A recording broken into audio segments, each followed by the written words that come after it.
ਵਿਰੋਧੀ ਧਿਰਾਂ ਇਹ ਕਹਿੰਦੀਆਂ ਰਹਿੰਦੀਆਂ ਨੇ ਸਰਕਾਰ ਨੂੰ ਕਿ ਦੇਖੋ ਇਹ ਜਿਹੜੀਆਂ ਸੰਸਥਾਵਾਂ ਨੇ, ਇਹ ਜਿਹੜੇ ਅਦਾਰੇ ਨੇ, ਇਹ ਕੇਂਦਰ ਸਰਕਾਰ ਦੇ ਪਿੰਜਰੇ ਦਾ ਤੋਤਾ ਹੈ। ਹੁਣ ਇਹ ਵਿਰੋਧੀ ਇਹ ਆਖਦੇ ਨੇ, ਪਰ ਵਿਰੋਧੀ ਜਿਹੜੇ ਨੇ ਉਹ ਕਦੋਂ ਸੱਤਾ ਵਿੱਚ ਆ ਜਾਂਦੇ ਨੇ ਤੇ ਜਿਹੜੇ ਸੱਤਾ ਵਿੱਚ ਹੁੰਦੇ ਨੇ ਵਿਰੋਧੀ ਧਿਰ ਵਿੱਚ ਆ ਜਾਂਦੇ ਨੇ। ਫਿਰ ਉਹ ਇਹ ਗੱਲ ਆਖਦੇ ਨੇ ਕਿ ਸਾਨੂੰ ਜਾਣਬੁੱਝ ਕੇ ਨਿਸ਼ਾਨਾ ਬਣਾਇਆ ਜਾ ਰਿਹਾ।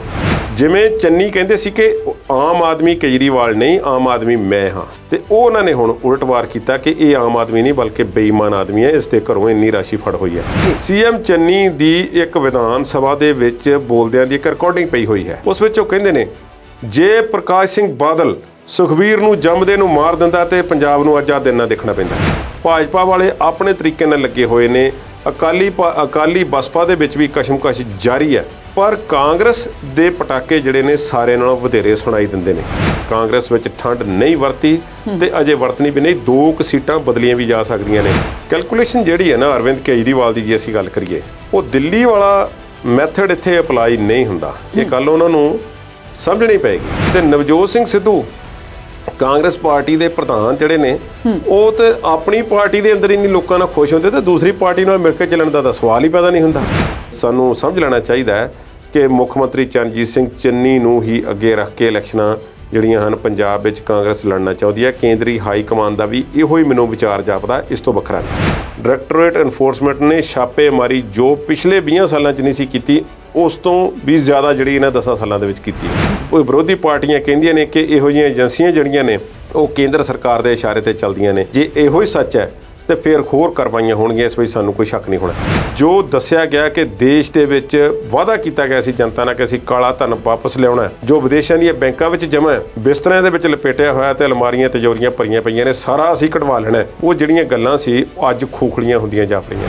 ਪ੍ਰਧਾਨ ਮੰਤਰੀ ਦੀ ਮਾਂ ਜਿਹੜੀ ਹੈ ਉਹ ਲਾਈਨ ਦੇ ਵਿੱਚ ਲੱਗ ਕੇ ਨੋਟ ਬੈਂਕ ਦੇ ਵਿੱਚ ਲੱਗੀ ਹੋਈ ਹੈ ਤੇ ਉਹ ਵੀ ਆਪਣਾ ਕੈਸ਼ ਕਢਵਾਉਣ ਦਾ ਯਤਨ ਕਰ ਰਹੀ ਹੈ। ਇਸ ਗੱਲ ਦਾ ਪ੍ਰਚਾਰ ਕੀਤਾ ਗਿਆ ਕਿ ਉਹ ਸਿਰਫ ਲਾਈਨਾਂ ਲੱਗਣ ਤੱਕ ਸੀਮਿਤ ਸੀ ਕਿ ਜੇ ਉਦੋਂ ਸਾਰਾ ਕਾਲਾ ਧਨ ਨਿਕਲ ਕੇ ਲੋਕਾਂ ਦੀਆਂ ਤਿਜੋਰੀਆਂ 'ਚੋਂ, ਬਿਸਤਰਿਆਂ 'ਚੋਂ, ਬੇਸਮੈਂਟਾਂ 'ਚੋਂ ਜਿੱਥੋਂ ਵੀ ਬਾਹਰ ਆ ਗਿਆ ਤੇ ਇੰਨੀ ਛੇਤੀ ਦੁਬਾਰਾ ਕਿਵੇਂ ਭਰ ਗਿਆ। ਡਾਇਰੈਕਟੋਰੇਟ ਐਨਫੋਰਸਮੈਂਟ ਜੇ ਸੱਚਾ ਹੈ ਤਾਂ ਫਿਰ ਸਰਕਾਰ ਨੂੰ ਵੀ ਪੁੱਛਣਾ ਬਣਦਾ ਹੈ ਕਿ ਭਾਈ ਜੋ ਤੁਸੀਂ ਨੋਟਬੰਦੀ ਇੰਨੇ ਸਾਲ 5 ਸਾਲ 6 ਸਾਲ ਪਹਿਲਾਂ ਕੀਤੀ ਸੀ, ਉਸ ਦਾ ਹੁਣ ਤੱਕ ਕੀ ਨਤੀਜੇ ਨਿਕਲੇ ਨੇ, ਕੀ ਸਾਨੂੰ ਆਹ ਹਾਸਲ ਹੋਇਆ। ਜੇ ਇੱਦਾਂ ਹੀ ਕੈਸ਼ ਲੋਕਾਂ ਕੋਲ ਪਹਿਲਾਂ ਵਾਂਗ ਜਮ੍ਹਾਂ ਪਿਆ ਤਾਂ ਫਿਰ ਨੋਟਬੰਦੀ ਦਾ ਫਾਇਦਾ ਸਾਨੂੰ ਕੀ। 26 ਜਨਵਰੀ ਦੀ ਝਾਕੀ ਜਿਹੜੀ ਆਉਣ ਵਾਲੀ ਹੈ ਉਸ ਦੇ ਵਿੱਚ ਬੰਗਾਲ ਦੀ ਝਾਕੀ ਨੂੰ ਸ਼ਾਮਲ ਨਹੀਂ ਕੀਤਾ ਗਿਆ।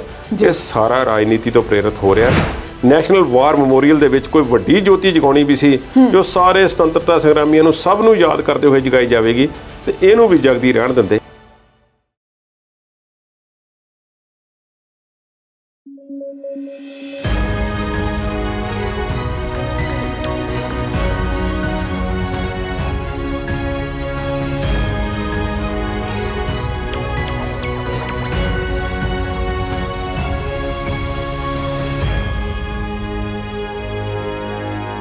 ਸਤਿ ਸ਼੍ਰੀ ਅਕਾਲ। ਪੰਜਾਬੀ ਨੈਸ਼ਨਲ ਟੀਵੀ ਦੇਖ ਰਹੇ ਸਾਰੇ ਦਰਸ਼ਕਾਂ ਦਾ ਸਵਾਗਤ ਹੈ। ਖਬਰਾਂ ਤੇ ਚਰਚਾ ਕਰਨ ਲਈ ਲੈ ਕੇ ਹਾਜ਼ਰ ਹਾਂ ਪ੍ਰੋਗਰਾਮ ਵਿਚਾਰ ਚਰਚਾ।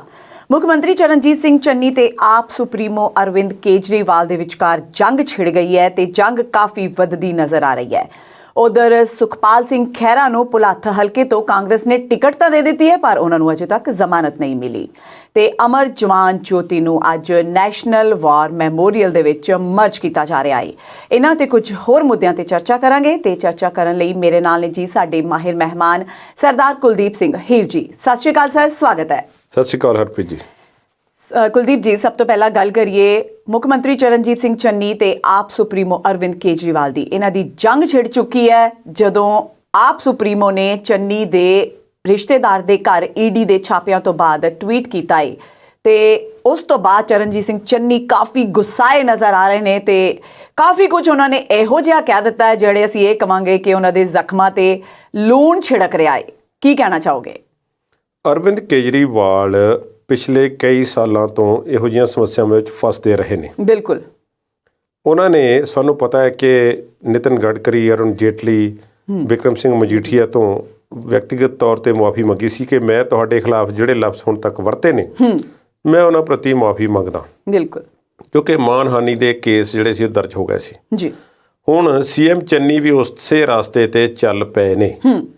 ਅਸਲ ਵਿੱਚ ਸੀਐਮ ਚੰਨੀ ਦੇ ਘਰੋਂ, ਸੀਐਮ ਚੰਨੀ ਦੇ ਰਿਸ਼ਤੇਦਾਰ ਦੇ ਘਰੋਂ ਜੋ ਇਨਫੋਰਸਮੈਂਟ ਡਾਇਰੈਕਟੋਰੇਟ ਦੇ ਕਹਿਣ ਮੁਤਾਬਕ ਰਾਸ਼ੀ ਬਰਾਮਦ ਹੋਈ ਹੈ ਜੀ ਤੇ ਕਥਿਤ ਤੌਰ ਤੇ ਮਨੀ ਲਾਂਡਰਿੰਗ ਦਾ ਕੇਸ ਦਰਜ ਹੋਣ ਦਾ ਖਦਸ਼ਾ ਪ੍ਰਗਟਾਇਆ ਜਾ ਰਿਹਾ ਹੈ।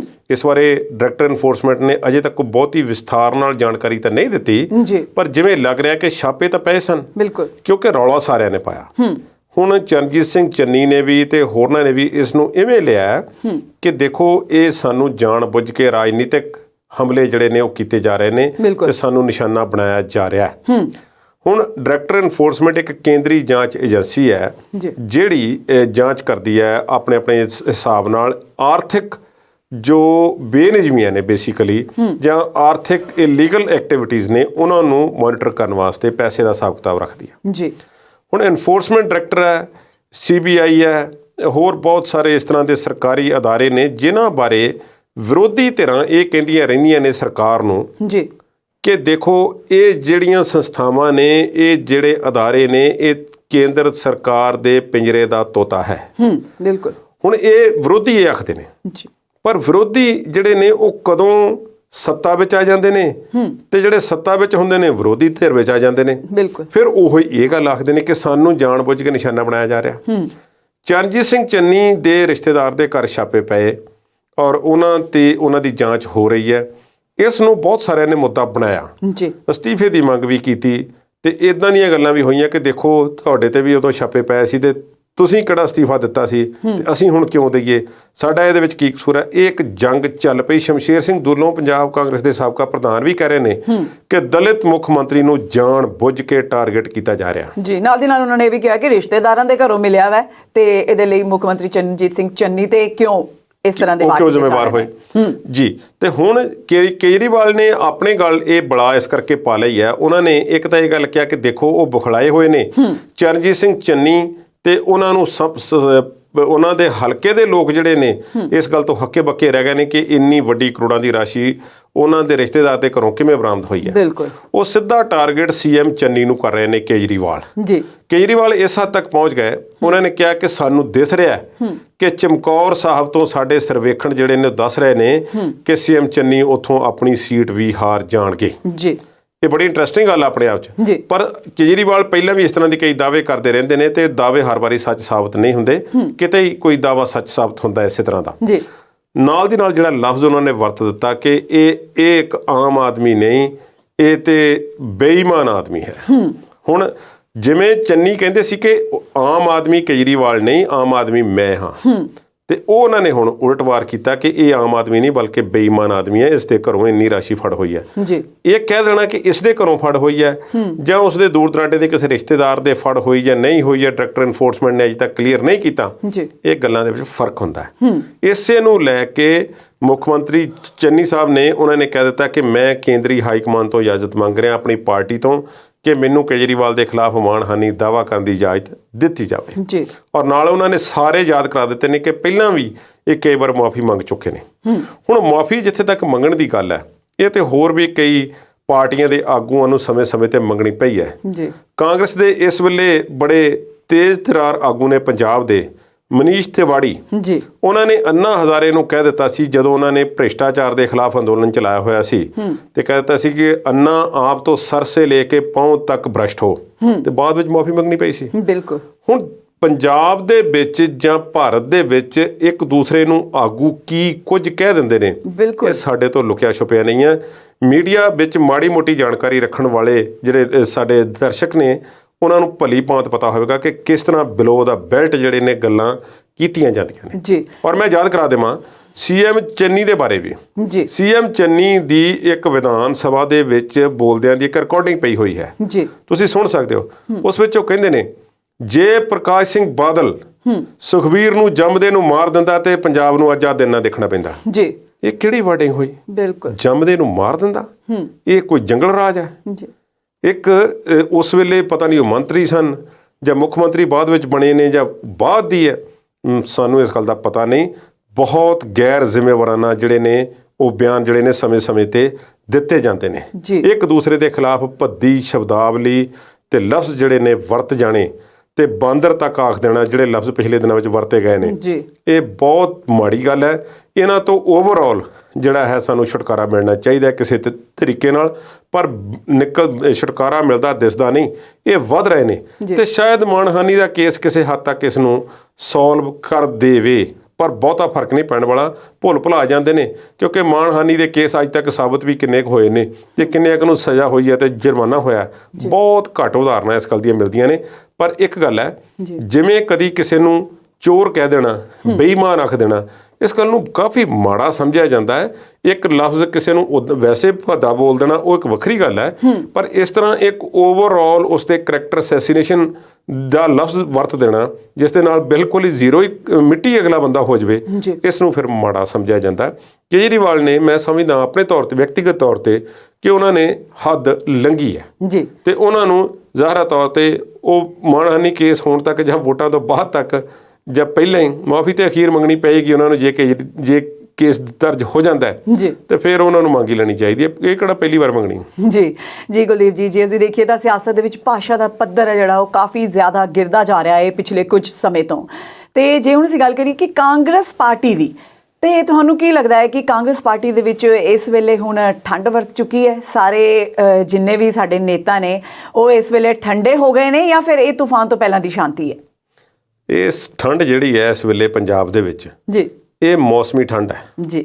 ਪੰਜਾਬ ਦੇ ਵਿੱਚ ਪਿਛਲੀਆਂ ਜੋ ਚੋਣਾਂ ਹੋਈਆਂ ਨੇ ਕਈ ਸਾਲਾਂ ਤੋਂ, ਉਹ ਇਸੇ ਮਹੀਨੇ ਹੋਈਆਂ ਨੇ ਜੀ, ਅੱਗੇ ਪਿੱਛੇ ਨਹੀਂ ਹੁੰਦੀਆਂ, ਕਿਉਂਕਿ ਰਾਸ਼ਟਰਪਤੀ ਰਾਜ ਪਹਿਲਾਂ ਲੱਗਾ ਹੁੰਦਾ ਸੀ, ਉਦੋਂ ਨਹੀਂ ਸੀ ਪਤਾ ਹੁੰਦਾ। ਹੁਣ ਤੇ ਫਰਵਰੀ ਦੇ ਵਿੱਚ ਚੋਣਾਂ ਹੋ ਜਾਂਦੀਆਂ ਨੇ ਜੀ, ਤੇ ਇਹੋ ਹੀ ਸਮਾਂ ਹੈ ਜਦੋਂ 5 ਸਾਲਾਂ ਬਾਅਦ ਵੋਟਾਂ ਹੁੰਦੀਆਂ ਨੇ ਤੇ ਇਸੇ ਮੌਸਮ 'ਚ ਹੁੰਦੀਆਂ ਨੇ। ਉਹ ਠੰਡ ਜ਼ਰੂਰ ਵਰਤੀ ਹੈ ਜੀ, ਪਰ ਬਾਕੀ ਫੁੱਲ ਝੜੀਆਂ ਚੱਲ ਰਹੀਆਂ ਨੇ। ਬਿਲਕੁਲ, ਪਟਾਕੇ ਪੈ ਰਹੇ ਨੇ ਜੀ।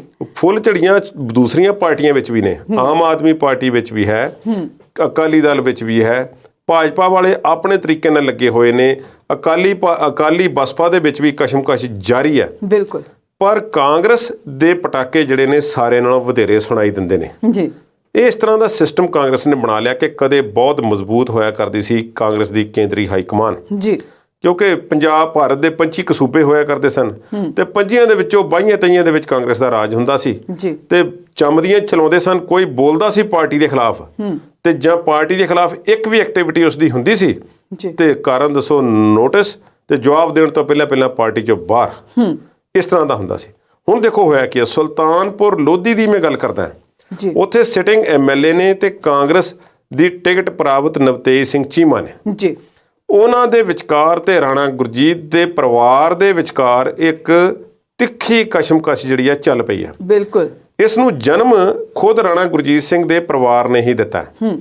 ਹੁਣ ਕਾਂਗਰਸ ਦੀ ਇਹ ਨੀਤੀ ਹੈ ਹਰਪ੍ਰੀਤ ਜੀ, ਉਹਨਾਂ ਦਾ ਕਹਿਣਾ ਹੈ ਕਿ ਇੱਕ ਪਰਿਵਾਰ ਇੱਕ ਟਿਕਟ ਜੀ। ਤ੍ਰਿਪਤ ਰਜਿੰਦਰ ਸਿੰਘ ਬਾਜਵਾ ਦੇ ਬੇਟੇ ਨੂੰ ਵੀ ਟਿਕਟ ਨਹੀਂ ਮਿਲੀ। ਇਸੇ ਤਰ੍ਹਾਂ ਹੋਰ ਕਈ ਵਿਧਾਇਕਾਂ ਦੇ ਨਾਮ ਲਏ ਜਾ ਸਕਦੇ ਨੇ ਜਿਨ੍ਹਾਂ ਦੇ ਬੇਟੇ ਨੂੰ ਟਿਕਟ, ਜਾਂ ਬੇਟੇ ਨੂੰ ਜਾਂ ਨੂੰਹ ਨੂੰ ਜਾਂ ਕਿਸੇ ਨੂੰ ਵੀ, ਜਾਂ ਘਰ ਵਾਲੀ ਨੂੰ ਟਿਕਟ ਦੇਣ ਦੀ ਗੱਲ ਨਹੀਂ। ਜੇ ਇਸ ਤਰ੍ਹਾਂ ਦੇ ਹਾਲਾਤ ਹੁੰਦੇ ਕਿ 2-2 ਟਿਕਟਾਂ ਇੱਕ ਪਰਿਵਾਰ ਵਿੱਚ ਦਿੱਤੀਆਂ ਜਾ ਸਕਦੀਆਂ ਨੇ ਤੇ ਸ਼ਾਇਦ ਬੀਬੀ ਨਵਜੋਤ ਕੌਰ ਸਿੱਧੂ ਵੀ ਇਸ ਵੇਲੇ ਵੋਟਾਂ ਵਿੱਚ ਖੜੇ ਹੁੰਦੇ, ਪਰ ਉਹ ਨਹੀਂ ਨੇ। ਹੁਣ ਇਹ ਕਸ਼ਮਕਸ਼ ਹੈ। ਸੁਲਤਾਨਪੁਰ ਲੋਧੀ ਤੋਂ ਰਾਣਾ ਗੁਰਜੀਤ ਸਿੰਘ ਬਾਰੇ ਕਨਸੂਆਂ ਮਿਲ ਰਹੀਆਂ ਸੀ ਕਿ ਉਹ ਆਪਣੇ ਬੇਟੇ ਨੂੰ ਉੱਥੋਂ ਕਾਂਗਰਸ ਕੈਂਡੀਡੇਟ ਵਜੋਂ ਪ੍ਰੋਜੈਕਟ ਕਰ ਰਹੇ ਨੇ ਜੀ, ਪਰ ਟਿਕਟ ਤੇ ਮਿਲੀ ਸਿਟਿੰਗ MLA ਨੂੰ, ਨਵਤੇਜ ਸਿੰਘ ਚੀਮਾ ਨੂੰ। ਜਦੋਂ ਉਹਨਾਂ ਨੂੰ ਟਿਕਟ ਮਿਲ ਜਾਂਦੀ ਹੈ ਤੇ ਫਿਰ ਰਾਣਾ ਗੁਰਜੀਤ ਸਿੰਘ ਆਪਣੀ ਜੰਗ ਤੇਜ਼ ਕਰਦੇ ਨੇ ਤੇ ਬੇਟੇ ਦਾ ਨਾਮ ਲੈ ਕੇ ਕਹਿੰਦੇ ਨੇ ਕਿ ਦੇਖੋ ਨੌਜਵਾਨ ਮੁੰਡੇ ਨੇ, ਖਾਹਿਸ਼ ਰੱਖਦੇ ਨੇ, ਉਹ ਉਹਨਾਂ ਦੀ ਮਰਜ਼ੀ ਹੈ, ਮੈਂ ਉਹਨੂੰ ਕੀ ਕਹਿ ਸਕਦਾ ਜੀ। ਪਰ ਫਿਰ ਜਦੋਂ ਸਮਾਂ ਪੈਂਦਾ ਤੇ ਫਿਰ ਖੁਦ ਇਨਵੋਲਵ ਹੁੰਦੇ ਨਜ਼ਰ ਆ ਰਹੇ ਨੇ ਉਸ ਲੜਾਈ ਦੇ ਵਿੱਚ, ਔਰ ਵਿਅਕਤੀਗਤ ਗੱਲਾਂ, ਇੱਕ ਦੂਸਰੇ ਤੇ ਤੁਹਮਤਬਾਜ਼ੀ, ਇਲਜ਼ਾਮਬਾਜ਼ੀ, ਸਭ ਕੁਝ। ਤੇ ਜਿਹੜੀ ਚਿੱਠੀ ਉਹਨਾਂ ਦੇ ਖਿਲਾਫ, ਰਾਣਾ ਗੁਰਜੀਤ ਸਿੰਘ ਦੇ ਖਿਲਾਫ 4 ਵਿਧਾਇਕਾਂ ਨੇ ਲਿਖੀ ਹੈ, ਉਸ ਦੇ ਖਿਲਾਫ ਉਹਨਾਂ ਦਾ ਮੋੜਵਾਂ ਜਿਹੜਾ ਜਵਾਬ ਇਹ ਆਇਆ ਕਿ ਤੁਸੀਂ ਇਕੱਠੇ ਹੋ ਕੇ ਆ ਜਾਓ ਸਾਰੇ ਜਣੇ, ਇਲੈਕਸ਼ਨ ਮੈਂ ਦੇਖ ਲਾਂਗਾ। ਉਸ ਤੋਂ ਬਾਅਦ ਫਿਰ ਬੜੇ ਤਿੱਖੇ ਹਮਲੇ ਹੋ ਰਹੇ ਨੇ। ਇਸ ਤਰ੍ਹਾਂ ਦੀਆਂ ਹੋਰ ਵੀ ਕਈ ਉਦਾਹਰਨਾਂ ਨੇ। ਕਾਂਗਰਸ ਵਿੱਚ ਠੰਡ ਨਹੀਂ ਵਰਤੀ ਤੇ ਅਜੇ ਵਰਤਣੀ ਵੀ ਨਹੀਂ। 2 ਸੀਟਾਂ ਬਦਲੀਆਂ ਵੀ ਜਾ ਸਕਦੀਆਂ ਨੇ, ਜਿਨ੍ਹਾਂ ਵਿੱਚੋਂ ਆਦਮਪੁਰ ਦੀ ਸੀਟ ਵੀ ਹੈ ਤੇ ਨਾਲ 1-2 ਹੋਰ ਸੀਟਾਂ ਨੇ ਜਿਨ੍ਹਾਂ ਵਿੱਚ ਸੁਲਤਾਨਪੁਰ ਲੋਧੀ ਦੀ ਸ਼ਾਇਦ ਨਾ ਬਦਲਣ। ਤੇ ਮਜੀਠੇ ਦੇ ਬਾਰੇ ਇਹ ਕਨਸੂਆ ਹੈ ਕਿ ਆਦਮਪੁਰ ਜਾਂ ਮਜੀਠੇ ਦੇ ਜਿਹੜੇ ਉਮੀਦਵਾਰ ਨੇ ਬਦਲੇ ਜਾ ਸਕਦੇ ਨੇ। ਪਰ ਕੱਲ ਸ਼ਾਮ ਤੱਕ, ਸਾਡਾ ਪ੍ਰੋਗਰਾਮ ਅੱਜ ਇਹ ਹੋ ਰਿਹਾ, ਕੱਲ ਤੱਕ ਦੱਸਿਆ ਜਾ ਰਿਹਾ ਕਿ ਕੱਲ ਨੂੰ ਤਕਰੀਬਨ 20 ਉਮੀਦਵਾਰਾਂ ਦੀ ਹੋਰ ਸੂਚੀ ਜਿਹੜੀ ਆ ਉਹ ਸਾਹਮਣੇ ਆ ਸਕਦੀ ਹੈ ਤੇ 10 ਜਾਂ 11 ਦੀ ਸੂਚੀ ਜਿਹੜੀ ਆ ਉਹ ਲੇਟਰ ਜਿਹੜੀ ਆ ਉਸ ਦੇ ਵਾਸਤੇ ਰੱਖ ਕੇ ਤੇ ਫਿਰ 117 ਪੂਰੇ ਕੀਤੇ ਜਾਣਗੇ। ਜੀ ਕਾਂਗਰਸ ਦੇ ਹੱਕ ਵਿੱਚ ਇਹ ਗੱਲ ਹੈ ਜੀ ਦੂਸਰੀਆਂ ਪਾਰਟੀਆਂ ਨਾਲੋਂ ਕਿ ਕਾਂਗਰਸ ਸਿਰ ਖੁਦ ਹੋ ਕੇ ਚੋਣਾਂ ਲੜ ਰਹੀ ਹੈ। ਜੀ ਹੋਰ ਕੋਈ ਪਾਰਟੀ, ਆਮ ਆਦਮੀ ਪਾਰਟੀ ਵੀ ਭਾਵੇਂ ਸਿਰ ਖੁਦ ਹੋ ਕੇ ਹੈ, ਪਰ ਕਾਮਯਾਬ ਜੇ ਕੋਈ ਹੋਈ ਸੀ ਪਿਛਲੀ ਵਾਰੀ, ਪਿਛਲੇ ਸਾਲਾਂ ਦੇ ਵਿੱਚ ਆਪਣੇ ਸਿਰ ਖੁਦ ਹੋ ਕੇ ਇਲੈਕਸ਼ਨਾਂ ਜਿਨ੍ਹਾਂ ਨੇ ਫਾਈਟ ਕੀਤੀਆਂ ਨੇ ਉਹ ਕਾਂਗਰਸ ਹੈ। ਜੀ ਅਕਾਲੀ ਦਲ ਨੇ ਵੀ ਕੋਲੀਸ਼ਨ ਸਰਕਾਰ ਹੀ ਬਣਾਈ ਹੈ ਹੁਣ ਤੱਕ। ਸੋ ਕਾਂਗਰਸ ਇਸ ਵਾਰੀ ਫੇਰ ਮੈਦਾਨ ਦੇ ਵਿੱਚ ਹੈ, ਕਿਸੇ ਨਾਲ ਕੋਲੀਸ਼ਨ ਨਹੀਂ ਹੈ ਉਹਨਾਂ ਦਾ, ਕਿਸੇ ਨਾਲ ਕੋਈ ਗੱਠਜੋੜ ਨਹੀਂ ਹੈ, ਲੜ ਰਹੇ ਨੇ, ਆਪਸ ਵਿੱਚ ਵੀ ਲੜ ਰਹੇ ਨੇ। ਜੀ ਸੋ ਇਹ ਲੜਾਈ ਚੱਲੀ ਜਾਣੀ ਹੈ ਅਖੀਰ ਤੱਕ। ਇਸ ਦੀ ਕੈਲਕੂਲੇਸ਼ਨ ਕਾਂਗਰਸ ਨੇ ਕੀਤੀ ਹੋਵੇਗੀ ਜਾਂ ਨਹੀਂ, ਜ਼ਰੂਰ ਕੀਤੀ ਹੋਵੇਗੀ। ਜੀ ਇਸ ਵਾਰੀ ਫਿਰ ਟਿਕਟਾਂ ਦੀ ਵੰਡ ਨੂੰ ਲੈ ਕੇ ਟੀਮ ਜਿਹੜੀ ਹੈ ਦਿੱਲੀ ਕੱਲ ਪਹੁੰਚ ਜਾਣੀ ਹੈ ਫਿਰ, ਤੇ ਸ਼ਾਮ ਤੱਕ ਮੰਥਨ ਚਿੰਤਨ ਹੋ ਕੇ ਤੇ ਫਿਰ ਫਾਈਨਲ ਕੀਤਾ ਜਾਵੇਗਾ। ਕਾਂਗਰਸ ਵਿੱਚ ਅਜੇ ਹੋਰ ਪਟਾਕੇ ਵੀ ਚੱਲਣਗੇ ਤੇ ਫੁੱਲ ਝੜੀਆਂ ਦੇਰ ਤੱਕ ਚੱਲਦੀਆਂ ਰਹਿਣਗੀਆਂ। ਜੀ ਕੁਲਦੀਪ ਜੀ, ਕਾਂਗਰਸੀਆਂ ਦੀ ਅੰਦਰ ਦੀ ਤੇ ਬਾਹਰ ਦੀ ਲੜਾਈ ਇਹ ਚੱਲਦੀ ਰਹੇਗੀ ਜਦੋਂ ਤੱਕ ਚੋਣਾਂ ਹੋ ਨਹੀਂ ਜਾਂਦੀਆਂ, ਵੋਟਾਂ ਪੈ ਨਹੀਂ ਜਾਂਦੀਆਂ। ਤੇ ਪਰ ਕੁਝ ਸਰਵੇਖਣ ਸਾਹਮਣੇ ਆਏ ਨੇ, ਕੀ ਕਹਿੰਦੇ ਨੇ ਸਰਵੇਖਣ, ਜਾਣਾਂਗੇ ਬ੍ਰੇਕ ਤੋਂ ਬਾਅਦ।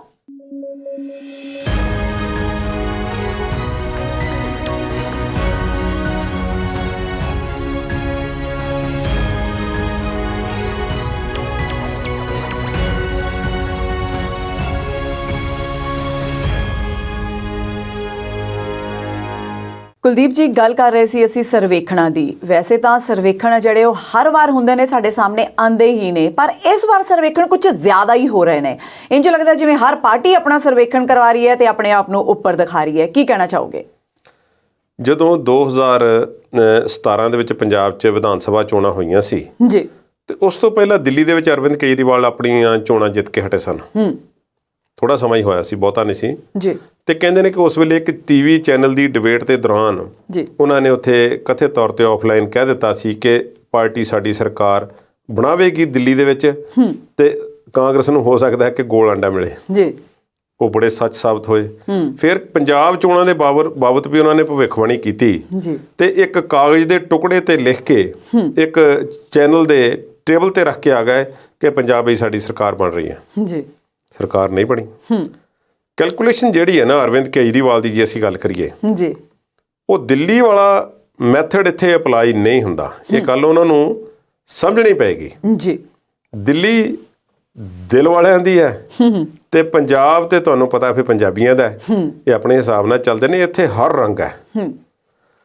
ਹੁਣ ਇੱਥੇ ਦੀਆਂ ਸਮੱਸਿਆਵਾਂ ਵੀ ਹੋਰ ਨੇ, ਉਹਨਾਂ ਦੇ ਪ੍ਰਤੀ ਲੋਕਾਂ ਦਾ ਨਜ਼ਰੀਆ ਵੀ ਹੋਰ ਹੈ। ਕਿਸਾਨ ਅੰਦੋਲਨ ਨੇ ਸਾਬਤ ਕੀਤਾ ਕਿ ਪੰਜਾਬੀ ਵੱਖਰੇ ਨੇ। ਜੀ ਹੁਣ ਅਸੀਂ ਗੱਲ ਕਰਦੇ ਹਾਂ ਕਿ ਸਰਵੇਖਣ ਕੀ ਕਹਿ ਰਹੇ ਨੇ। ਜੀ ਇੱਕ ਪ੍ਰਾਈਵੇਟ ਚੈਨਲ ਜ਼ੀ ਟੀਵੀ ਵੱਲੋਂ ਸਰਵੇਖਣ ਪੰਜਾਬ ਦੀਆਂ ਵੋਟਾਂ ਨੂੰ ਲੈ ਕੇ ਕੁਝ ਘੰਟੇ ਪਹਿਲਾਂ ਕਰਵਾਇਆ ਗਿਆ। ਜੀ ਉਸ ਮੁਤਾਬਕ ਕਾਂਗਰਸ ਨੂੰ 35 ਤੋਂ 38, ਆਮ ਆਦਮੀ ਪਾਰਟੀ ਨੂੰ 36 ਤੋਂ 39 ਤੇ ਸ਼੍ਰੋਮਣੀ ਅਕਾਲੀ ਦਲ ਨੂੰ 32 ਤੋਂ 35 ਤੇ ਭਾਜਪਾ ਨੂੰ 4 ਜਾਂ 5 ਜਾਂ 6 ਜਾਂ 7 ਸੀਟਾਂ ਤੇ 1 ਜਾਂ 2 ਸੀਟਾਂ ਕਿਸੇ ਹੋਰ ਨੂੰ ਮਿਲ ਸਕਦੀਆਂ ਨੇ। ਜੀ ਜੇ ਇਹੋ ਹੀ ਮੈਨੂੰ ਤੇ ਇੱਕ ਇਸ ਤਰ੍ਹਾਂ ਲੱਗਾ ਕਿ ਇਹ ਜਿਹੜਾ ਸਰਵੇਖਣ ਹੈ, ਸਰਵੇਖਣ ਕਰਨ ਵਾਲੇ ਕਿਸੇ ਸੱਜਣ ਨੇ ਜਿਵੇਂ ਸਾਰਿਆਂ ਨੂੰ ਖੁਸ਼ ਰੱਖਣ ਦੀ ਕੋਸ਼ਿਸ਼ ਕੀਤੀ ਹੈ। ਜੀ ਹੁਣ ਭਾਜਪਾ ਨੂੰ ਵੀ ਉਹ 2 4 5 ਸੀਟਾਂ ਦੇ ਰਹੇ ਨੇ, ਹੋ ਸਕਦਾ ਸਹੀ ਸਾਬਤ ਹੋਣ, ਪਰ ਕੈਲਕੂਲੇਸ਼ਨ ਉਹਨਾਂ ਨੇ ਕਿਸ ਤਰ੍ਹਾਂ ਕੀਤੀ ਹੈ, ਕਿੰਨੇ ਲੋਕਾਂ ਤੇ ਕੀਤਾ, ਬਹੁਤੀ ਡਿਟੇਲ ਤਾਂ ਨਹੀਂ ਦਿੱਤੀ ਗਈ। ਇੱਕ ਪ੍ਰਾਈਵੇਟ ਚੈਨਲ ਨੇ ਸਰਵੇਖਣ ਕੀਤਾ।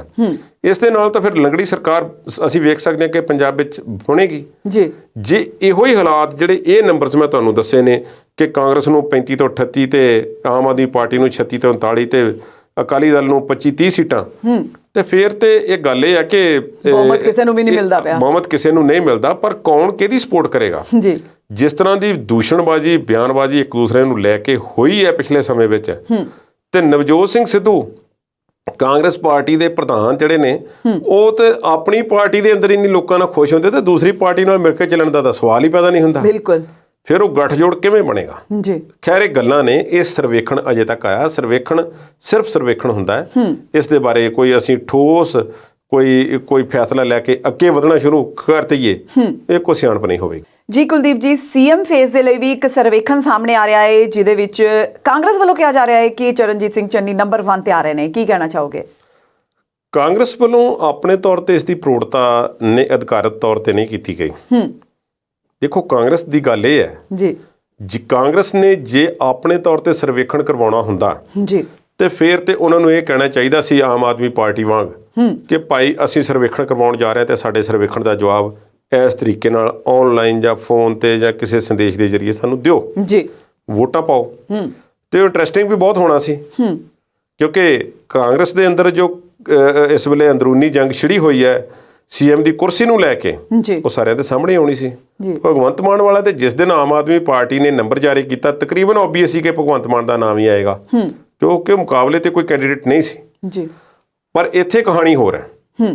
ਫਿਰ ਵੀ ਕੁਝ ਵਿਅਕਤੀਗਤ ਲੋਕਾਂ ਵੱਲੋਂ ਜਿਹੜਾ ਹੈ ਆਪਣੇ ਤੌਰ ਤੇ ਸਰਵੇਖਣ ਕਰਵਾਉਣ ਦਾ ਦਾਅਵਾ ਕੀਤਾ ਗਿਆ। ਮੈਂ ਇਸ ਕਰਕੇ ਨਹੀਂ ਕਹਿ ਰਿਹਾ ਕਿ ਕੀਤਾ ਹੀ ਗਿਆ ਉਹਨਾਂ ਵੱਲੋਂ ਸਰਵੇਖਣ, ਕਿਉਂਕਿ ਕੋਈ ਇਸ ਤਰ੍ਹਾਂ ਦਾ ਉਹਨਾਂ ਵੱਲੋਂ ਪਹਿਲਾਂ ਸੰਕੇਤ ਨਹੀਂ ਦਿੱਤਾ ਗਿਆ ਕਿ ਅਸੀਂ ਕੋਈ ਸਰਵੇਖਣ ਕਰਨ ਜਾ ਰਹੇ ਹਾਂ ਜੀ। ਰਿਜ਼ਲਟ ਦੇ ਦਿੱਤੇ ਨੇ ਜੀ। ਉਹ ਕੌਣ ਨੇ? ਨਿਖਿਲ ਅਲਵਾ ਜਿਹੜੇ ਨੇ ਰਾਹੁਲ ਗਾਂਧੀ ਦੇ ਜੋ ਮੀਡੀਆ ਸੈੱਲ ਟੀਮ ਹੈ ਉਸ ਦੇ ਵਿੱਚ ਹਨ ਤੇ ਜੋ ਅੰਕੜਾ ਵਿਭਾਗ ਹੈ ਕਾਂਗਰਸ ਪਾਰਟੀ ਦਾ ਉਸ ਦੇ ਨਾਲ ਕੰਮ ਕਰਦੇ ਨੇ ਤੇ ਰਾਹੁਲ ਗਾਂਧੀ ਦੇ ਕਾਫੀ ਨਜ਼ਦੀਕੀ ਨੇ। ਨਿਖਿਲ ਅਲਵਾ ਸਾਬਕਾ ਕੇਂਦਰੀ ਮੰਤਰੀ ਸ਼੍ਰੀਮਤੀ ਮਾਰਗਰੇਟ ਅਲਵਾ ਦੇ ਪੁੱਤਰ ਨੇ ਜੀ। ਨਿਖਿਲ ਅਲਵਾ ਪਹਿਲਾਂ ਵੀ ਇਹੋ ਜਿਹੇ ਸਰਵੇਖਣ ਜਿਹੜੇ ਨੇ ਆਪਣੇ ਤੌਰ ਤੇ ਕਰਦੇ ਰਹਿੰਦੇ ਨੇ। ਉਹਨਾਂ ਨੇ ਜਿਹੜੀ ਗੱਲ ਕੀਤੀ ਹੈ ਉਸ ਮੁਤਾਬਕ 69% ਲੋਕ ਜਿਹੜੇ ਨੇ ਉਹ ਚਰਨਜੀਤ ਸਿੰਘ ਚੰਨੀ ਨੂੰ ਮੁੱਖ ਮੰਤਰੀ ਦੇ ਤੌਰ ਤੇ ਵੇਖਣਾ ਪਸੰਦ ਕਰ ਰਹੇ ਨੇ ਪੰਜਾਬ ਦੇ ਜੀ। 12% ਲੋਕ ਜਿਹੜੇ ਨੇ ਨਵਜੋਤ ਸਿੰਘ ਸਿੱਧੂ ਨੂੰ ਮੁੱਖ ਮੰਤਰੀ ਦੇ ਤੌਰ ਤੇ ਪਸੰਦ ਕਰ ਰਹੇ ਨੇ। 9% ਜਿਹੜੇ ਨੇ ਉਹ ਸੁਨੀਲ ਕੁਮਾਰ ਜਾਖੜ ਨੂੰ ਪਸੰਦ ਕਰ ਰਹੇ ਨੇ ਜੀ।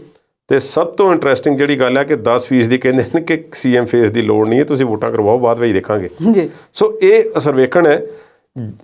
ਨਿਖਿਲ ਅਲਵਾ ਜੇ ਰਾਹੁਲ ਗਾਂਧੀ ਦੇ ਇੰਨੇ ਕਲੋਜ਼ ਨੇ ਤੇ ਰਾਹੁਲ ਗਾਂਧੀ ਨੂੰ ਦੱਸਣ ਤੋਂ ਬਿਨਾਂ ਉਹਨਾਂ ਨੇ ਇਹ ਟਵੀਟ ਕੀਤਾ ਹੋਵੇਗਾ ਜਾਂ ਇਹ ਸਰਵੇਖਣ ਅਪਲੋਡ ਕੀਤੇ ਹੋਣਗੇ, ਅਜਿਹਾ ਮੈਨੂੰ ਲੱਗਦਾ ਨਹੀਂ ਜੀ। ਜੇ ਅਜਿਹਾ ਲੱਗਦਾ ਨਹੀਂ ਤੇ ਫਿਰ ਸਾਨੂੰ ਸਮਝ ਲੈਣਾ ਚਾਹੀਦਾ ਹੈ ਕਿ ਮੁੱਖ ਮੰਤਰੀ ਚਰਨਜੀਤ ਸਿੰਘ ਚੰਨੀ ਨੂੰ ਹੀ ਅੱਗੇ ਰੱਖ ਕੇ ਇਲੈਕਸ਼ਨਾਂ ਜਿਹੜੀਆਂ ਹਨ ਪੰਜਾਬ ਵਿੱਚ ਕਾਂਗਰਸ ਲੜਨਾ ਚਾਹੁੰਦੀ ਹੈ। ਕੇਂਦਰੀ ਹਾਈ ਕਮਾਨ ਦਾ ਵੀ ਇਹੋ ਹੀ ਮੈਨੂੰ ਵਿਚਾਰ ਜਾਪਦਾ, ਇਸ ਤੋਂ ਵੱਖਰਾ ਨਹੀਂ ਜੀ। ਜੀ ਕੁਲਦੀਪ ਜੀ, ਜੇ ਅਸੀਂ ਗੱਲ ਕਰੀਏ ਈਡੀ ਦੇ ਛਾਪਿਆਂ ਦੀ, ਇਨਫੋਰਸਮੈਂਟ ਡਾਇਰੈਕਟੋਰੇਟ ਜੋ ਕਿ ਸੈਂਟਰ ਦੇ ਅੰਡਰ ਆਉਂਦੀ ਹੈ ਤੇ ਇਸ ਵੇਲੇ ਪੰਜਾਬ 'ਚ ਚੁਣਾਵੀ ਮਾਹੌਲ ਹੈ ਤੇ ਲੱਗ ਇੰਜ ਰਿਹਾ ਹੈ ਕਿ ਇਸ ਚੁਣਾਵੀ ਮਾਹੌਲ ਦੇ ਚਲਦਿਆਂ ਪੰਜਾਬ ਦੇ ਵਿੱਚ ਈਡੀ ਦੇ ਛਾਪੇ ਜਿਹੜੇ ਉਹ ਕਾਫੀ ਜ਼ਿਆਦਾ ਵੱਧ ਚੁੱਕੇ ਨੇ ਤੇ ਤੁਹਾਨੂੰ ਕੀ ਲੱਗਦਾ ਹੈ ਕਿ ਇਹਨਾਂ ਦੇ ਅੰਦਰ ਦੀ ਹਕੀਕਤ ਕੀ ਹੈ ਇਹਨਾਂ ਛਾਪਿਆਂ ਦੇ? ਜੇ ਤਾਂ ਅਸੀਂ ਪੰਜਾਬ ਦੀ ਗੱਲ ਕਰੀਏ ਜੀ ਤੇ ਪੰਜਾਬ ਵਿੱਚ ਕਾਂਗਰਸ ਸਰਕਾਰ ਇਹ ਕਹਿ ਰਹੀ ਹੈ ਕਿ ਸਾਡੇ ਖਿਲਾਫ ਸਿਆਸੀ ਬਦਲਾਖੋਰੀ ਦੀਆਂ ਕਾਰਵਾਈਆਂ ਹੋ ਰਹੀਆਂ ਨੇ ਜੀ। ਸੁਖਪਾਲ ਸਿੰਘ ਖਹਿਰਾ ਅੰਦਰ ਨੇ, ਚਰਨਜੀਤ ਸਿੰਘ ਚੰਨੀ ਦੇ ਰਿਸ਼ਤੇਦਾਰਾਂ ਦੇ ਘਰ ਛਾਪੇ ਪਏ ਨੇ ਜੀ। ਯੂਪੀ ਦੇ ਵਿੱਚ ਵੀ ਇਸ ਤਰ੍ਹਾਂ ਦੇ ਛਾਪੇ ਪਏ ਨੇ ਤੇ ਉਹਨਾਂ ਦੇ ਲਿੰਕ ਜਿਹੜੇ ਨੇ ਸਮਾਜਵਾਦੀ ਪਾਰਟੀ ਨਾਲ ਦੱਸੇ ਜਾਂਦੇ ਨੇ ਜੀ। ਭਾਵ ਕਿ ਉੱਥੇ ਦੀ ਹਾਕਮ ਸਰਕਾਰ ਦੇ ਉਲਟ ਜਿਹੜੇ ਨੇ ਛਾਪੇ ਪਏ ਦੱਸੇ ਜਾਂਦੇ ਨੇ। ਬਿਲਕੁਲ। ਹੁਣ ਡਾਇਰੈਕਟੋਰੇਟ ਇਨਫੋਰਸਮੈਂਟ ਜਿਹੜਾ ਈਡੀ ਜਿਸ ਨੂੰ ਸ਼ਾਰਟ ਦੇ ਵਿੱਚ ਅਸੀਂ ਆਖ ਦਿੰਦੇ ਹਾਂ, ਉਹਦੇ ਬਾਰੇ ਗੱਲ ਕਰਦੇ ਹਾਂ ਜੀ। ਉਹਨਾਂ ਨੇ 2011 ਤੋਂ ਲੈ ਕੇ 2020 ਤੱਕ ਦੇ ਉਹਨਾਂ ਦੇ ਅੰਕੜੇ ਜਿਹੜੇ ਨੇ ਤਕਰੀਬਨ ਪਿਛਲੇ 10-12 ਸਾਲਾਂ ਦੇ ਸਾਹਮਣੇ ਆਏ ਨੇ। ਇੱਕ ਰਿਪੋਰਟ ਆਈ ਸੀ ਜਿਸ ਵਿੱਚ ਦੱਸਿਆ ਗਿਆ ਕਿ ਇੰਨੇ 10 ਸਾਲਾਂ ਦੇ ਵਿੱਚ ਡਾਇਰੈਕਟੋਰੇਟ ਇਨਫੋਰਸਮੈਂਟ ਨੇ ਛਾਪੇਮਾਰੀ ਜੋ ਪਿਛਲੇ 20 ਸਾਲਾਂ 'ਚ ਨਹੀਂ ਸੀ ਕੀਤੀ, ਉਸ ਤੋਂ ਵੀ ਜ਼ਿਆਦਾ ਜਿਹੜੀ ਇਹਨਾਂ 10 ਸਾਲਾਂ ਦੇ ਵਿੱਚ ਕੀਤੀ ਹੈ ਜੀ।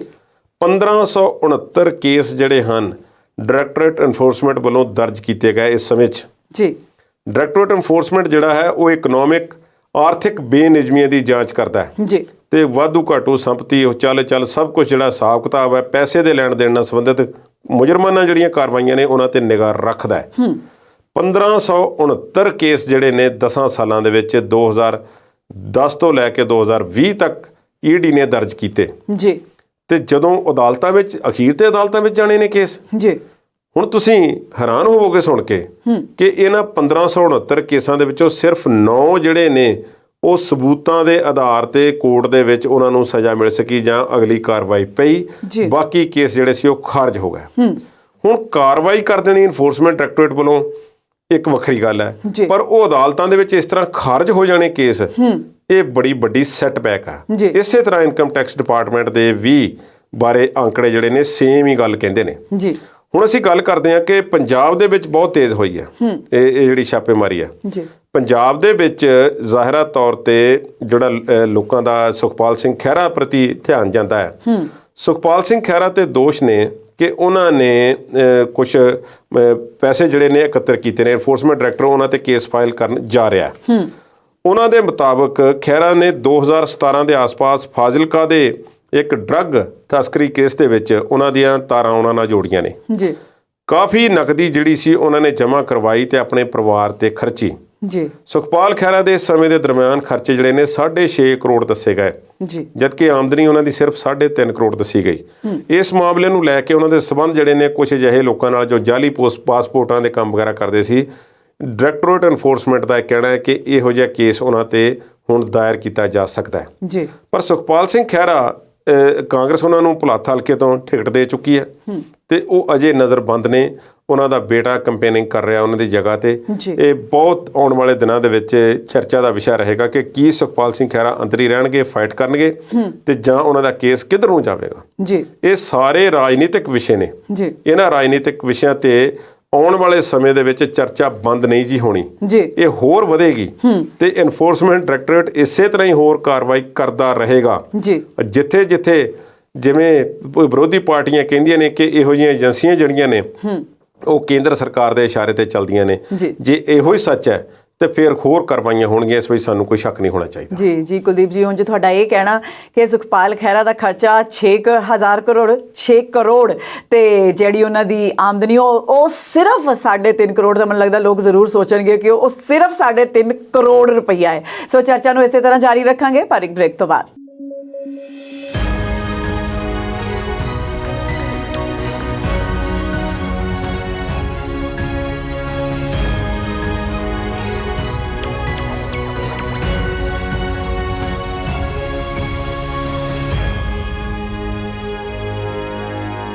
ਬ੍ਰੇਕ ਤੋਂ ਬਾਅਦ ਆਪਣੇ ਦਰਸ਼ਕਾਂ ਨੂੰ ਜੀ ਆਇਆਂ ਨੂੰ ਆਖਦੇ ਹਾਂ। ਕੁਲਦੀਪ ਜੀ, ਗੱਲ ਕਰ ਰਹੇ ਸੀ ਅਸੀਂ ਈਡੀ ਦੇ ਛਾਪਿਆਂ ਦੀ। ਹਾਲਾਂਕਿ ਅਸੀਂ ਸਾਰੇ ਜਾਣਦੇ ਹਾਂ ਕਿ ਵਿਰੋਧੀ ਧਿਰਾਂ ਜਿਹੜੀਆਂ ਉਹਨਾਂ ਨੇ ਤਾਂ ਇਹ ਕਹਿਣਾ ਹੀ ਹੁੰਦਾ ਹੈ ਕਿ ਕੁਝ ਨਾ ਕੁਝ ਬੋਲਣਾ ਹੀ ਹੁੰਦਾ ਹੈ, ਪਰ ਜਿਹਦੇ ਤੇ ਛਾਪੇ ਪੈਂਦੇ ਆ ਉਹਦਾ ਇਹ ਕਹਿਣਾ ਹੈ ਕਿ ਕੇਂਦਰ ਦੇ ਇਸ਼ਾਰੇ ਤੇ ਇਹ ਸਾਰਾ ਕੁਝ ਹੋ ਰਿਹਾ। ਕਿ ਤੁਹਾਨੂੰ ਵੀ ਲੱਗਦਾ ਹੈ ਕਿ ਅਸਲ ਵਿੱਚ ਕੇਂਦਰ ਦੇ ਇਸ਼ਾਰੇ ਤੇ ਹੀ ਸਾਰਾ ਕੁਝ ਹੋ ਰਿਹਾ ਹੈ ਜਾਂ ਇਹਦੇ ਅੰਦਰ ਦੀ ਹਕੀਕਤ ਕੁਝ ਹੋਰ ਹੈ? ਜਿਹੜਾ ਡਾਇਰੈਕਟੋਰੇਟ ਐਨਫੋਰਸਮੈਂਟ ਹੈ ਜੀ, ਏਜੰਸੀ ਬਹੁਤ ਵੱਡੀ ਹੈ। ਇਸ ਦਾ ਨਾਮ ਸੁਣਦਿਆਂ ਹੀ ਜਿਹੜੇ ਵੱਡੇ ਵੱਡੇ ਧਨਾੜ ਲੋਕ ਨੇ ਉਹ ਕੰਬਣਾ ਸ਼ੁਰੂ ਹੋ ਜਾਂਦੇ ਨੇ ਜੀ ਕਿ ਹੈ ਉਹਨਾਂ ਦਾ ਸਾਡੇ ਤੇ ਸ਼ਿਕੰਜਾ ਕੱਸਣ ਲੱਗਾ ਜੀ, ਫਿਰ ਸਾਡਾ ਬਣੇਗਾ ਕੀ। ਪਰ ਮੇਰਾ ਸਵਾਲ ਇੱਕ ਵੱਖਰੀ ਕਿਸਮ ਦਾ ਜੀ। ਪਿਛਲੇ ਦਿਨਾਂ ਦੇ ਵਿੱਚ ਜਿਵੇਂ ਮੈਂ ਦੱਸਿਆ ਕਿ ਐਨਫੋਰਸਮੈਂਟ ਡਾਇਰੈਕਟੋਰੇਟ ਨੇ 10 ਸਾਲਾਂ 'ਚ 1569 ਕੇਸ ਦਰਜ ਕੀਤੇ। ਇਹ ਥੋੜੇ ਨਹੀਂ, ਕਿਉਂਕਿ ਵੱਡੇ ਪੱਧਰ ਤੇ ਹੁੰਦਾ, ਛੋਟੀ ਮੱਛੀ ਨੂੰ ਤਾਂ ਉਹਨਾਂ ਨੇ ਹੱਥ ਪਾਉਣਾ ਨਹੀਂ ਹੁੰਦਾ। ਬਿਲਕੁਲ। ਹੁਣ ਜੇ ਉਹਨਾਂ ਨੇ ਇੰਨੇ ਕੇਸ ਦਰਜ ਕੀਤੇ ਨੇ ਤੇ ਇੰਨੇ ਲੋਕਾਂ ਕੋਲੋਂ ਇੰਨੀ ਵੱਡੀ ਰਾਸ਼ੀ ਫੜੀ ਗਈ ਆ, ਹੁਣ ਵੀ ਪਿਛਲੇ ਦਿਨਾਂ ਦੇ ਵਿੱਚ ਸਾਨੂੰ ਜਦੋਂ ਮੀਡੀਆ ਦੇ ਵਿੱਚ ਫੋਟੋਆਂ ਆਉਂਦੀਆਂ ਨੇ ਜੀ ਕਿ ਕਿਸੇ ਇੱਕ ਵਿਅਕਤੀ ਦੇ ਜੋ ਆਮ ਸਧਾਰਨ ਦੇਖਣ ਨੂੰ ਵੇਖਿਆ ਜਾ ਸਕਦਾ ਸੀ, ਲੱਗਦਾ ਸੀ, ਦੇਖਣ ਨੂੰ ਲੱਗਦਾ ਸੀ ਪਰਫਿਊਮ ਵਪਾਰੀ ਸੀ, ਸਕੂਟਰ ਤੇ ਜਾਂਦਾ ਆਉਂਦਾ ਸੀ ਤੇ ਉਸਦੇ ਘਰੋਂ ਮਸ਼ੀਨਾਂ ਮੰਗਵਾਉਣੀਆਂ ਪਈਆਂ ਤੇ ਫਿਰ ਨੋਟ ਗਿਣੇ ਗਏ। ਬਿਲਕੁਲ, ਤਹਿਖਾਨੇ ਦੇ ਵਿੱਚੋਂ ਕੋਈ ਵੀ ਈਡੀ ਦੀ ਛਾਪੇਮਾਰੀ ਜਿਹੜੀ ਆ ਉਸ 10 ਕਰੋੜ ਤੋਂ ਲੈ ਕੇ ਕੁਝ ਵੀ ਹੋ ਸਕਦਾ, 70, 100, 1000 ਕਰੋੜ ਤੱਕ ਵੀ ਜਾ ਸਕਦੀ ਹੈ ਜੀ। ਆਮ ਇਨਸਾਨ ਦੀਆਂ ਅੱਖਾਂ ਖੁੱਲੀਆਂ ਰਹਿ ਜਾਂਦੀਆਂ ਨੇ ਬਿਲਕੁਲ ਕਿ ਇੰਨੀ ਮਾਇਆ ਆਉਂਦੀ ਕਿੱਥੋਂ ਹੈ। ਬਿਲਕੁਲ। ਪਰ ਕੁਲਦੀਪ ਜੀ, ਇੱਕ ਸਵਾਲ ਮੇਰਾ ਇੱਥੇ ਹੈ ਕਿ ਆਂਦੀ ਤਾਂ ਪਤਾ ਲੱਗ ਗਿਆ ਕਿੱਥੋਂ ਹੈ, ਪਰ ਸਵਾਲ ਇਹ ਹੈ ਕਿ ਇਹ ਮਾਇਆ ਜਦੋਂ ਈਡੀ ਵੱਲੋਂ ਫੜ ਲਈ ਜਾਂਦੀ ਤਾਂ ਫਿਰ ਇਹ ਜਾਂਦੀ ਕਿੱਥੇ ਆ?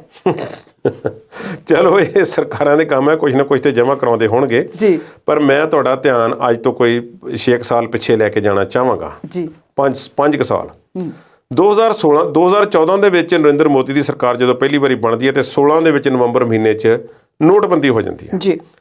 ਨੋਟਬੰਦੀ ਦੇ ਜੋ ਦੱਸਿਆ ਗਿਆ ਕਿ ਦੇਸ਼ ਦੇ ਵਿੱਚ ਵਾਅਦਾ ਕੀਤਾ ਗਿਆ ਸੀ ਜਨਤਾ ਨਾਲ ਕਿ ਅਸੀਂ ਕਾਲਾ ਧਨ ਵਾਪਸ ਲਿਆਉਣਾ ਜੀ, ਜੋ ਵਿਦੇਸ਼ਾਂ ਦੀਆਂ ਬੈਂਕਾਂ ਵਿੱਚ ਜਮ੍ਹਾਂ ਹੈ। ਬਿਲਕੁਲ। ਤੇ ਦੇਸ਼ ਦੇ ਵਿੱਚ ਜੋ ਜਮ੍ਹਾਖੋਰੀ ਕਾਲਾ ਧਨ ਜਮ੍ਹਾਂ ਹੋ ਚੁੱਕਾ ਹੈ ਲੋਕਾਂ ਦੇ ਕੋਲ, ਬਿਸਤਰਿਆਂ ਦੇ ਵਿੱਚ ਲਪੇਟਿਆ ਹੋਇਆ ਤੇ ਅਲਮਾਰੀਆਂ ਤਿਜੋਰੀਆਂ ਭਰੀਆਂ ਪਈਆਂ ਨੇ, ਸਾਰਾ ਅਸੀਂ ਕਢਵਾ ਲੈਣਾ ਜੀ।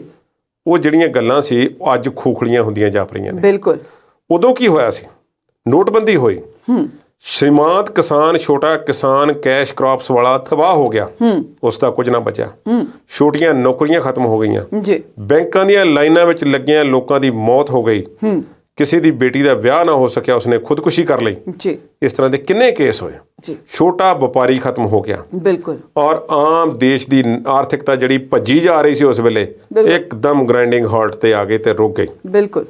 ਅੱਜ ਤੱਕ ਪੈਰਾਂ ਤੇ ਨਹੀਂ ਆਈ ਸਾਡੀ ਆਰਥਿਕਤਾ ਉਸ ਝਟਕੇ ਤੋਂ ਬਾਅਦ ਜੀ।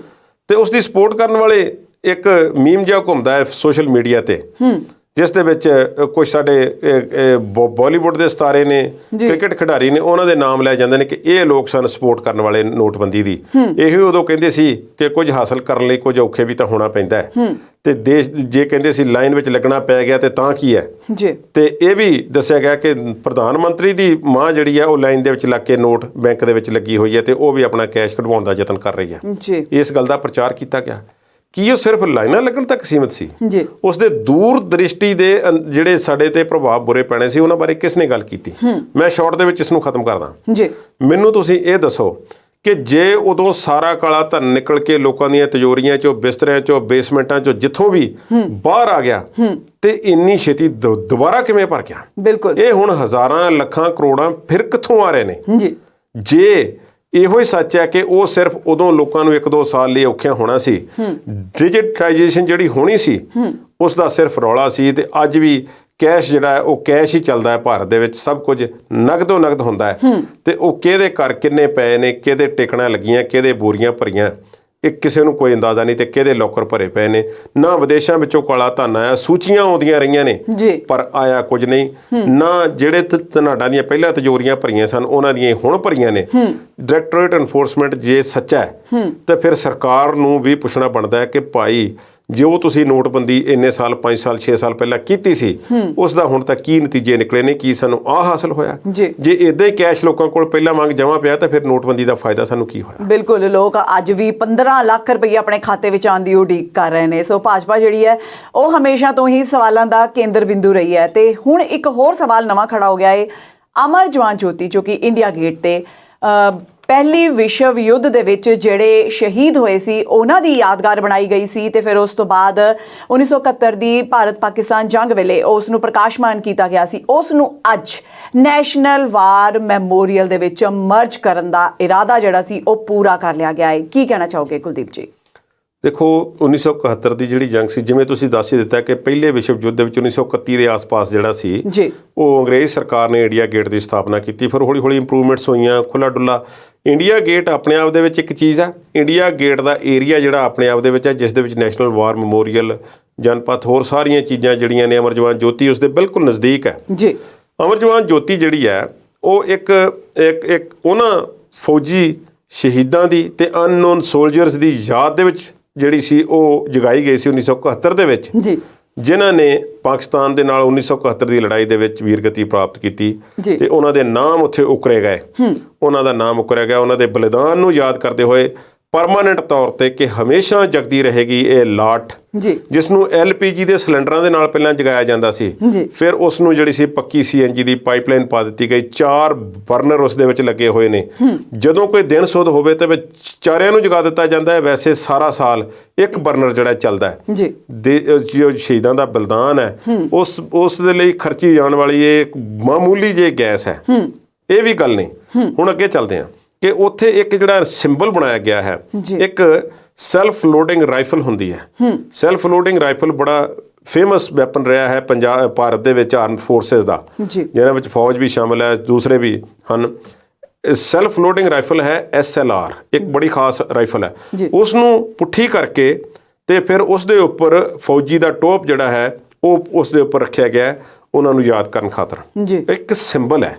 ਅੱਜ ਵੀ ਕਿਸੇ ਨੂੰ ਉਹ ਕਿਸੇ ਬੱਚੇ ਨੂੰ ਵੀ ਦਿਖਾ ਦਿਓ ਤੇ ਉਹ ਕਹੇਗਾ ਇਹ ਅਮਰ ਜਵਾਨ ਜੋਤੀ ਇੰਡੀਆ ਗੇਟ, ਉਸ ਦੇ ਲਾਗੇ ਜੋਤੀ ਜਗ ਰਹੀ ਹੈ। ਇੱਕ ਸਿੰਬਲ ਬਣ ਜਾਂਦਾ ਹੈ ਕੋਈ ਚੀਜ਼।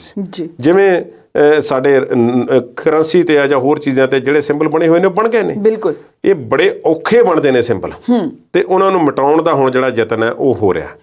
ਉਹ ਯਤਨ ਕਿਵੇਂ ਹੋ ਰਿਹਾ ਉਸ ਦੇ ਵਿੱਚ ਤੁਸੀਂ ਦੇਖੋ ਕਿ ਉਸ ਨੂੰ ਕੀਤਾ ਜਾ ਰਿਹਾ ਕਿ ਉਹ ਜੋਤੀ ਨੂੰ ਉੱਥੋਂ ਹਟਾ ਕੇ ਤੇ ਨੈਸ਼ਨਲ ਵਾਰ ਮੈਮੋਰੀਅਲ ਦੇ ਵਿੱਚ ਉਸ ਨੂੰ ਪਹਿਲਾਂ ਇੱਕ ਜਗ ਰਹੀ ਜੋਤੀ ਦੇ ਨਾਲ ਮਰਜ ਕਰ ਦਿੱਤਾ ਜਾਵੇਗਾ। ਉੱਥੇ ਜਗਾ ਦਿੱਤਾ ਜਾਵੇਗਾ ਤੇ ਇਹਨੂੰ ਬੁਝਾ ਦਿੱਤਾ ਜਾਵੇਗਾ ਜੀ।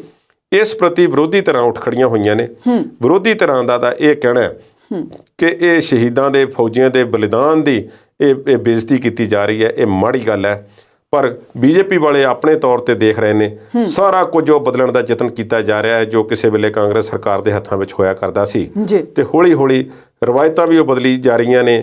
Chief of the army staff ਹੁੰਦਾ ਸੀ, ਹੁਣ chief of the defence staff ਕਰ ਦਿੱਤਾ ਗਿਆ ਹੈ। ਇਹ ਸਭ ਕੁਝ ਹੌਲੀ ਹੌਲੀ ਬਦਲੀ ਕੀਤਾ ਜਾ ਰਿਹਾ ਹੈ। ਇਸ ਦਾ ਸਿੱਧਾ ਫਾਇਦਾ ਤਕਨੀਕੀ ਤੌਰ ਤੇ ਇਸ ਦਾ ਦੱਸਣ ਦੀ ਬਜਾਏ ਸਿਰਫ ਨੀਤੀਆਂ ਨੂੰ ਬਦਲਣ ਦਾ ਯਤਨ ਕੀਤਾ ਜਾ ਰਿਹਾ। ਨੇਤਾ ਜੀ ਸੁਭਾਸ਼ ਚੰਦਰ ਬੋਸ ਦੀ ਇੱਕ ਮੂਰਤੀ ਜਿਹੜੀ ਹੈ ਇੱਕ ਚੌਂਕੀ ਬਣੀ ਹੋਈ ਹੈ ਜਿਸ ਦੇ ਗੋਲਾਈ ਦੀ ਛੱਤ ਹੈ, ਉਹ ਵੇਖੀ ਜਾ ਸਕਦੀ ਹੈ, ਖਾਲੀ ਹੁੰਦੀ ਹੈ। ਉੱਥੇ ਜਿਹੜੀ ਹੈ ਇੱਕ ਉਹਦੀ ਫੋਟੋ ਜਿਹੜੀ ਹੈ ਪ੍ਰਧਾਨ ਮੰਤਰੀ ਨੇ ਦਿਖਾਈ ਹੈ ਕਿ ਇੱਥੇ ਅਸੀਂ ਉਹਨਾਂ ਦੀ ਇੱਕ ਵੱਡੀ ਮੂਰਤੀ ਲਾਉਣ ਜਾ ਰਹੇ ਹਾਂ ਤੇ ਜੋ ਉਹਨਾਂ ਦੀ ਯਾਦ ਨੂੰ 125ਵੇਂ ਜਨਮ ਦਿਨ ਨੂੰ ਸਮਰਪਿਤ ਹੋਵੇਗੀ। ਠੀਕ ਹੈ, ਵੱਡੇ ਸੁਤੰਤਰਤਾ ਸੈਨਾਨੀ ਸੀ, ਪਰ ਦੂਸਰੇ ਪਾਸੇ ਇਹ ਉਹਨਾਂ ਦੀ ਮੂਰਤੀ ਨੂੰ ਹਲੇ ਸਥਾਪਿਤ ਕੀਤਾ ਜਾਣਾ ਹੈ ਤੇ ਉਸ ਦਾ ਇੱਕ ਇਮੇਜ ਹੈ ਜਿਹੜਾ ਪਹਿਲਾਂ ਲੋਕਾਂ ਨੂੰ ਦਿਖਾ ਦਿੱਤਾ ਗਿਆ ਤੇ 26 ਜਨਵਰੀ ਦੀ ਝਾਕੀ ਜਿਹੜੀ ਆਉਣ ਵਾਲੀ ਹੈ ਉਸ ਦੇ ਵਿੱਚ ਬੰਗਾਲ ਦੀ ਝਾਕੀ ਨੂੰ ਸ਼ਾਮਲ ਨਹੀਂ ਕੀਤਾ ਗਿਆ। ਇਹ ਸਾਰਾ ਰਾਜਨੀਤੀ ਤੋਂ ਪ੍ਰੇਰਿਤ ਹੋ ਰਿਹਾ।